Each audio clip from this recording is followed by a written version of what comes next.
Ya, Assalamualaikum warahmatullahi wabarakatuh. Perkenalkan, nama saya Rangga Lawe dengan NIM terakhir 043. Di sini saya akan mempresentasikan tentang hasil tugas yang saya kerjakan, yaitu tentang membahas tentang subnetting dan IPv6. Yang di bagian subnetting ini kita akan membahas tentang format IP address, tentang netmask, tentang CIDR atau classless interdomain routing, tentang FLSM atau Fixed Length Subnet Mask, VLSM Variable Length Subnet Mask, dan VLSM jika dibandingkan dengan FLSM. Kemudian yang kedua kita akan membahas tentang IPv6, itu kita akan membahas di situ tentang apa itu Internet Protocol versi 6. Kemudian tidak usah berpanjang-panjang lagi, langsung saja kita masuk ke materi pertama, yaitu ada format IP address. Pertama-tama kita harus mengetahui dulu apa sih arti dari IP address ini. Nah, IP address ini merupakan pengenal unik untuk perangkat dalam jaringan komputer. Jadi kalau kita bahasakan lebih simpel, itu IP address ini seperti alamat lah. Karena di rumah-rumah itu butuh alamat sebagai penghubung. Nah, kalau perangkat-perangkat ini juga butuh penghubung seperti itu, maka di setiap perangkat ini punya alamat-alamat uniknya masing-masing. Untuk sekarang tuh kita belajar di IPv4 atau IP version 4. Di IPv4 ini dia memiliki 32 bit, tidak seperti IPv6 yang memiliki 128 bit. Tapi IPv6 akan kita bahas nanti. Untuk di IPv4 ini ada beberapa kelas, ada kelas A, B, C, D, E. Formatnya beda-beda, range-nya beda-beda, jumlah hostnya juga beda-beda. Untuk yang kelas A ini hostnya tuh lebih banyak, 3:1 dari alamat jaringannya ini. Jadi hostnya itu juga banyak di kelas A ini. Nah, biasanya alamat yang digunakan di kelas A ini untuk perusahaan besar seperti Google itu menggunakan yang kelas A ini karena dia membutuhkan host yang banyak. Sedangkan di kelas B ini dia seimbang. Nah, biasanya kelas B ini digunakan untuk seperti universitas itu menggunakan yang kelas B ini. Untuk kelas C ini jumlah hostnya sedikit sedangkan alamat jaringannya itu banyak. Nah, ini biasanya digunakan untuk penukaran di rumah lah atau kantor-kantor kecil begitu. Nah, ini merupakan contoh alamat IP4 ya.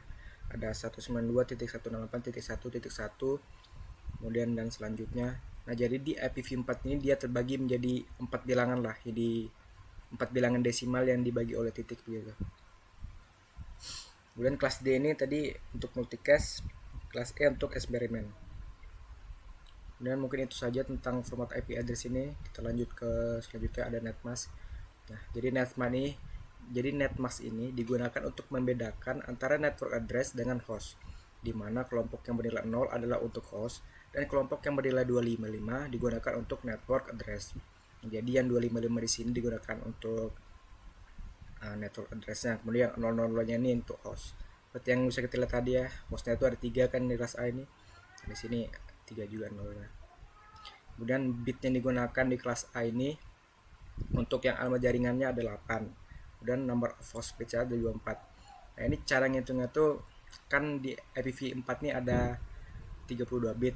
Nah, cara ngitungnya misalnya kita number of network bits itu ada 8, berarti tinggal kita kurangi aja, 32 kurang 8 itu hasilnya 24. Nah, 24 itu yang kita jadikan number of hostnya dia. Nah, ini ada contohnya, ini misalnya IP-nya 192.168.1.10 yang subnet mask 255.255.25.0. Nah, berarti alamat jaringannya itu 192.168.1.0. Alamat hostnya 000.10. Dan selanjutnya kita akan membahas tentang CIDR. CIDR ini merupakan sebuah metode yang digunakan untuk mengkategorikan alamat IP dengan tujuan untuk mengalokasikan alamat IP kepada user dan untuk mengefisiensi dalam proses routing paket-paket IP di dalam internet. Nah, CIDR ini biasanya ditandakan dengan tanda slash begini ya. Yang slash ini biasanya yang slash ini namanya CIDR dia. Kemudian kita bahas tentang FLSM. Jadi pada metode FLSM ini semua subnet memiliki ukuran yang sama. Nah, kemudian di sini ada studi kasus menghitung pengalamatan IP dengan metode FLSM. Spesifikasi yang dicari itu perpustakaan ada 11 host dan lab 1 membutuhkan 38 host. Kemudian ini ada rumusnya, 2Y dikurang lebih dari sama dengan jumlah host terbesar. Karena ini jumlah host terbesar berarti kita ambil yang 38. Kita lihat di CDR tuh yang hostnya lebih dari 38 tuh cuma 64. 32 ini mendekati tapi dia lebih kurang dari. Sedangkan di rumus itu kita disuruh mencari yang lebih dari. Jadi yang kita cari yang 64 ini, yang slash 26. Kemudian kita masuk ke rumus saja, 2 paket berapa yang hasilnya, 2 paket berapa kurang berapa yang hasilnya tuh lebih dari 38 lah. Di sini bisa kita masukkan 2 paket 6 kurang 2 itu 64, dikurang 2 jadi 62. Nah itu kan lebih dari 38, berarti itu bisa dipakai. Hasilnya tuh seperti ini. Subnet masknya 26 semua dia. Jumlah hostnya juga 64. Tapi di metode FLSM ini dia sedikit boros lah, karena misalnya yang di perpustakaan saja pada cuma butuh 11 host, tapi yang diberi ini 62 host ya. Jadi dia agak boros lah.